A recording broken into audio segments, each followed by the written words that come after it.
Hello coders, and welcome to How to Fix. In today's video, we'll be focusing on a new bug that you might find challenging to solve. So without further ado, let's dive into today's bug. First, let's run code 1 that generate the error and let's see what happens.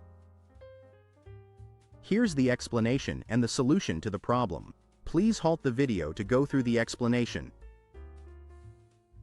Now we'll repair the code and observe the final output.